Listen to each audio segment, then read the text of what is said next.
ಕೆಫೆಯಲ್ಲಿ ಸ್ಫೋಟಿಸಿದವರು ಪಶ್ಚಿಮ ಬಂಗಾಳದಲ್ಲಿ arrest. Cap ಮೇಲಿದ್ದ ಬಾರ್ ಕೋಡ್ನಿಂದ ಲಾಕ್.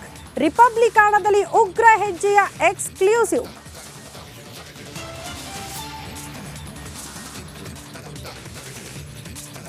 ಪಾರ್ಟಿ ಅವ್ರನ್ನ ಪಾರ್ಟಿಯಿಂದ ತೆಗಿತಾರೆ, ಅವ್ರ ಅಲಯನ್ಸ್ ಹೋಗ್ತದೆ, ಇಲ್ಲಾಂದರೆ ಅವ್ರ ಪಾರ್ಟಿ ದಳ BJPಗೆ ಮರ್ಜ್ ಆಗ್ತದೆ. BJP ಪಾರ್ಟಿ ಅವ್ರನ್ನ ಪಾರ್ಟಿಯಿಂದ ತೆಗಿತಾರೆ, ಅವ್ರ ಅಲಯನ್ಸ್ ಹೋಗ್ತದೆ, ಇಲ್ಲಾಂದರೆ ಅವ್ರ ಪಾರ್ಟಿ. ಬಿಜೆಪಿ ಜೆಡಿಎಸ್ ಮೈತ್ರಿ ಮುರಿಯುತ್ತೆ, ಬಿಜೆಪಿ ಅವರು ಅವರನ್ನ ಓಡಿಸ್ತಾರೆ. ದೋಸ್ತಿ ವಿರುದ್ಧ ಕಲಬುರಗಿಯಲ್ಲಿ ಡಿಕೆಶಿ ಭವಿಷ್ಯ. ಲೋಕ ಅಖಾಡದಲ್ಲಿ ನಾಮಿನೇಷನ್ ಭರಾಟೆ. ಬಳ್ಳಾರಿಯಲ್ಲಿ ತುಕಾರಾಂ ರಾಮುಲು ಶಕ್ತಿ ಪ್ರದರ್ಶನ. ಇತ್ತ ಬಂಡಾಯ ಅಭ್ಯರ್ಥಿಯಾಗಿ ಈಶ್ವರಪ್ಪ ನಾಮಿನೇಷನ್. ಚಾಮರಾಜನಗರಕ್ಕೆ ಸಿಎಂ ಸಿದ್ದರಾಮಯ್ಯ ಮತ ಬೇಟೆ. ಕಾಂಗ್ರೆಸ್ ಅಭ್ಯರ್ಥಿ ಸುನಿಲ್ ಬೋಸ್ ಪರ ಮತ ಶಿಖಾರಿ. ಸಿದ್ದು ನೇತೃತ್ವದಲ್ಲಿ ರಾಜಯ್ಯ ಪುತ್ರ ಕಾಂಗ್ರೆಸ್ ಸೇರ್ಪಡೆ. ಗ್ರಾಮ ಪಂಚಾಯಿತಿ ಮುಂದೆ ಮಹಿಳಾ ಕಾರ್ಮಿಕರು ಪ್ರತಿಭಟನೆ. ಅಫ್ಸಲ್ಪುರ ತಾಲೂಕಿನ ದೇವಲ ಗಾಣಗಾಪುರದಲ್ಲಿ ಧರಣಿ. ಉದ್ಯೋಗ ಖಾತ್ರಿ ಹಣ ನೀಡಿಲ್ಲ ಎಂದು ಕಿಡಿ.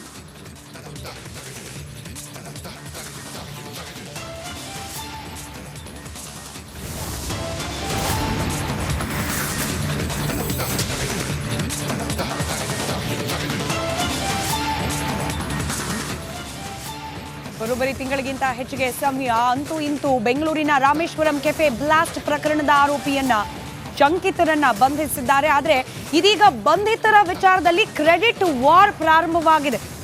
NIA ಬಂಧಿಸಿದ್ದ, ಪಶ್ಚಿಮ ಬಂಗಾಳ ಪೊಲೀಸರು ಬಂಧಿಸಿದ್ದ, ಇವಾಗ ಇದೀಗ ಕ್ರೆಡಿಟ್ ವಾರ್ ಪ್ರಾರಂಭವಾಗಿದೆ. ಬಾಂಗ್ಲಾ ಪೊಲೀಸರು, ಪಶ್ಚಿಮ ಬಂಗಾಳದ ಪೊಲೀಸರು ಕ್ರೆಡಿಟ್ ಅನ್ನ ತೆಗೆದುಕೊಳ್ತಾ ಇದ್ದಾರೆ.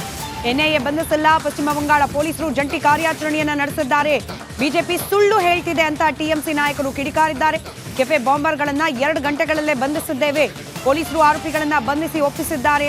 ಪಶ್ಚಿಮ ಬಂಗಾಳ ಸುರಕ್ಷಿತವಾಗಿದೆ ಅಂತ ಮಮತಾ ಬ್ಯಾನರ್ಜಿ ಕಿಡಿಕಾರಿದ್ದಾರೆ.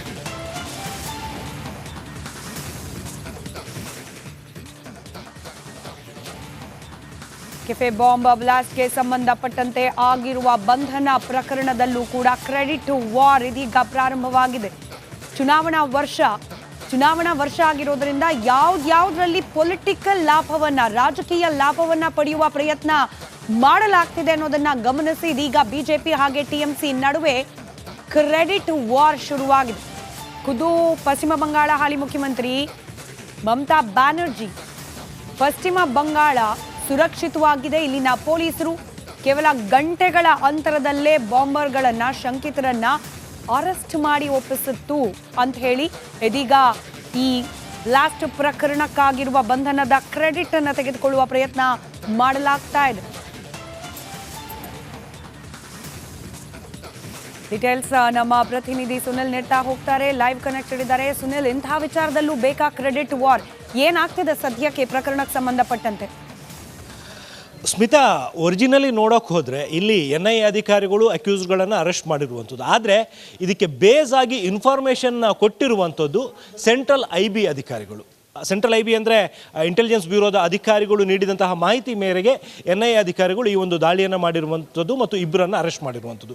ಇಲ್ಲಿ NIA ಅಧಿಕಾರಿಗಳು ಅಧಿಕೃತವಾಗಿ ನೀಡಿರುವಂಥ ಒಂದು ಪತ್ರಿಕಾ ಪ್ರಕಟಣೆಯಲ್ಲಿ ಈ ಒಂದು ಅರೆಸ್ಟ್ ಹಿಂದುಗಡೆ ಯಾವ್ಯಾವ ಸಂಸ್ಥೆಗಳು ಅಥವಾ ಯಾವ್ಯಾವ ಏಜೆನ್ಸಿಗಳು ಇನ್ವಾಲ್ವ್ ಆಗಿತ್ತು ಅನ್ನುವಂಥದ್ದು ಮಾಹಿತಿಯನ್ನು ಕೂಡ ಮೆನ್ಷನ್ ಮಾಡಿರುವಂಥದ್ದು. ಅದರಲ್ಲಿ ಒಂದು ಪರ್ಟಿಕ್ಯುಲರ್ ಆಗಿ ಸೆಂಟ್ರಲ್ ಏಜೆನ್ಸೀಸ್ ಜೊತೆಗೆ ಕರ್ನಾಟಕ ಪೊಲೀಸು, ಅದೇ ರೀತಿಯಲ್ಲಿ ಕೇರಳ ಪೊಲೀಸು, ತೆಲಂಗಾಣ ಪೊಲೀಸು ಮತ್ತು ವೆಸ್ಟ್ ಬೆಂಗಾಲ್ ಪೊಲೀಸು ಅವರು ಕೂಡ ಇನ್ವಾಲ್ವ್ ಆಗಿದ್ದಾರೆ ಅನ್ನುವಂಥದ್ದು ಮಾಹಿತಿಯನ್ನು ಮೆನ್ಷನ್ ಮಾಡಲಾಗಿತ್ತು.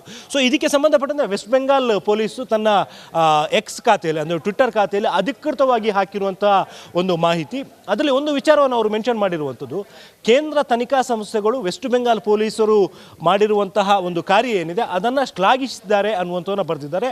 ಅದರ ಜೊತೆಗೆ ಮತ್ತೊಂದು ವಿಚಾರ ಅಂತ ಹೇಳಿದರೆ, ಯಾವುದೇ ಕಾರಣಕ್ಕೂ ಕೂಡ ವೆಸ್ಟ್ ಬೆಂಗಾಲ್ ಭಯೋತ್ಪಾದಕ ಪಾಲಿಗೆ ಸೇಫ್ ಜಾಗ ಅಲ್ಲ. ನಾವು ಯಾವುದೇ ಕಾರಣಕ್ಕೂ ಕೂಡ ನಮ್ಮಲ್ಲಿ ಈ ರೀತಿಯ ಒಂದು ಅಡಗುದಾಣ ಆಗೋದಕ್ಕಾಗಲಿ ಅಥವಾ ಟೆರರ್ ಆಕ್ಟಿವಿಟೀಸ್ ನಡೆಯೋದಕ್ಕಾಗಲಿ ಅವಕಾಶವನ್ನು ಕೊಡಲ್ಲ ಅನ್ನುವಂಥ ಒಂದು ವಿಚಾರವನ್ನು ಕೂಡ ಟ್ವೀಟ್ ಮಾಡಿದ್ದಾರೆ. ಸೊ ಈ ಎಲ್ಲ ವಿಚಾರಗಳಿಗೆ ಸಂಬಂಧಪಟ್ಟಂತೆ ಮತ್ತೊಂದು ಕಡೆಯಲ್ಲಿ ಪ್ರತಿಪಕ್ಷಗಳು ಇದು ಪಶ್ಚಿಮ ಬಂಗಾಳ ಸರ್ಕಾರದ ವಿರುದ್ಧ ಆರೋಪವನ್ನು ಮಾಡ್ತಾ ಇರುವಂಥದ್ದು, ಇದು ಭಯೋತ್ಪಾದಕರ ಪಾಲಿಗೆ ತುಂಬಾ ಸೇಫ್ ಪ್ಲೇಸ್ ಆಗಿದೆ ಅನ್ನುವಂಥ ಒಂದು ವಿಚಾರವನ್ನು ಕೂಡ ಹೇಳ್ತಾ ಇರುವಂಥದ್ದು. ಆದರೆ ಒಟ್ಟಾರೆಯಾಗಿ ನೋಡೋದಾದರೆ ಇಡೀ ಪ್ರಕರಣದ ತನಿಖೆ ಮತ್ತು ಈ ಇಬ್ಬರು ಶಂಕಿತ ಉಗ್ರರು ಅರೆಸ್ಟ್ ಆಗೋದಕ್ಕೆ ಕಾರಣ ಏನು ಅಂತ ಹೇಳಿದರೆ ಕೇಂದ್ರ ಗುಪ್ತಚರ ಇಲಾಖೆ ನೀಡಿರುವಂಥ ಒಂದು ಮಾಹಿತಿ. ಮಾರ್ಚ್ 1ನೇ ತಾರೀಕು ಬೆಂಗಳೂರಿನಲ್ಲಿ ರಾಮೇಶ್ವರಂ ಕೆಫೆಯಲ್ಲಿ ಸ್ಫೋಟ ಆಗಿತ್ತು. ಅದಾದ ಬಳಿಕ ಬೆಂಗಳೂರು ಪೊಲೀಸರು ಕೂಡ ಈ ಒಂದು ಪ್ರಕರಣಕ್ಕೆ ಸಂಬಂಧಪಟ್ಟಂತೆ ತನಿಖೆಯನ್ನು ನಡೆಸ್ತಾ ಇದ್ರು. ಈ ಶಂಕಿತರು ಹೋಗಿದ್ದಂತಹ ಜಾಡನ್ನು ಆಧರಿಸಿ ತನಿಖೆಯನ್ನು ಮಾಡಿದಂತಹ ನಮ್ಮ ಕರ್ನಾಟಕ ಪೊಲೀಸರಿಗೆ, ನಮ್ಮ ಬೆಂಗಳೂರು ಪೊಲೀಸರಿಗೆ ಆತ ತುಮಕೂರು ಬಳ್ಳಾರಿ ಮಾರ್ಗವಾಗಿ ಕಲಬುರಗಿವರೆಗೆ ಹೋಗಿದ್ದಾನೆ ಅನ್ನೋದು ಗೊತ್ತಾಗಿತ್ತು ಮತ್ತು ಅಷ್ಟರಲ್ಲಿ ಪ್ರಕರಣದ ತನಿಖೆ NIAಗೆ ವರ್ಗಾವಣೆ ಆಗಿತ್ತು. ತನಿಖೆಯನ್ನು ಕೈಗೆತ್ತಿಕೊಂಡಂತಹ NIA ನೆಕ್ಸ್ಟ್ ಆತ ಎಲ್ಲಿಗೆ ಹೋಗಿದ್ದಾನೆ ಅನ್ನುವಂಥ ವಿಚಾರಿಸಿದಂಥ ಟೈಮಲ್ಲಿ ಆತ ನೆಲ್ಲೂರುವರೆಗೆ ಹೋಗಿರುವಂಥ ಒಂದು ವಿಚಾರ ಗೊತ್ತಾಗಿತ್ತು. ಅದಾದ ಬಳಿಕ ಮುಂದಿನ ದಿನಗಳಲ್ಲಿ ಕೇಂದ್ರ ತನಿಖಾ ಸಂಸ್ಥೆಗಳಾದಂತಹ NIA ಮತ್ತು IB ಜಂಟಿಯಾಗಿ ಈ ಒಂದು ಪ್ರಕರಣಕ್ಕೆ ಸಂಬಂಧಪಟ್ಟಂತೆ ತನಿಖೆಯನ್ನು ನಡೆಸ್ತಾ ಇತ್ತು. ಅಂತಿಮವಾಗಿ 42 ದಿನಗಳ ಬಳಿಕ ಈ ಶಂಕಿತ ಉಗ್ರರನ್ನ ಅರೆಸ್ಟ್ ಮಾಡುವಲ್ಲಿ NIA ಅಧಿಕಾರಿಗಳು ಯಶಸ್ವಿಯಾಗಿದ್ದಾರೆ ಮತ್ತು ನಮಗೆ ನಮ್ಮ ಮೂಲಗಳಿಂದ ಅಂದರೆ NIA ಮೂಲಗಳಿಂದ ಸಿಕ್ಕಿರುವಂಥ ಒಂದು ಪರ್ಟಿಕ್ಯುಲರ್ ಮಾಹಿತಿ ಅಂದರೆ ಈ ಶಂಕಿತ ಉಗ್ರರು ತಪ್ಪಿಸಿಕೊಂಡು ಹೋದ ಬಳಿಕ ಎಲ್ಲೆಲ್ಲಿ ಹೋಗಿದ್ದಾರೆ, ಯಾವ ರೀತಿ ಮೂವ್ ಆಗ್ತಿದ್ದಾರೆ, ಇದರ ಬಗ್ಗೆ ಸಂಪೂರ್ಣವಾಗಿ ಟ್ರ್ಯಾಕ್ ಮಾಡ್ತಾ ಇದ್ದುದು ಸೆಂಟ್ರಲ್ ಇಂಟೆಲಿಜೆನ್ಸ್ ಬ್ಯೂರೋ. ಕೇಂದ್ರ ಗುಪ್ತಚರ ಇಲಾಖೆ ನೀಡಿದಂತಹ ಖಚಿತ ಮಾಹಿತಿಯನ್ನು ಆಧರಿಸಿ NIA ಅಧಿಕಾರಿಗಳು ವೆಸ್ಟ್ ಬೆಂಗಾಲ್ನಲ್ಲಿ ಈ ಒಂದು ಕಾರ್ಯಾಚರಣೆಯನ್ನು ಮಾಡಿರೋದ್ರ ಬಗ್ಗೆ ನಮಗೆ ಮಾಹಿತಿ ಲಭ್ಯ ಆಗಿರುವಂಥದ್ದು. ಸ್ಮಿತಾ. ರೈಟ್, ಧನ್ಯವಾದ ಸುನಿಲ್ ಮಾಹಿತಿಗಾಗಿ.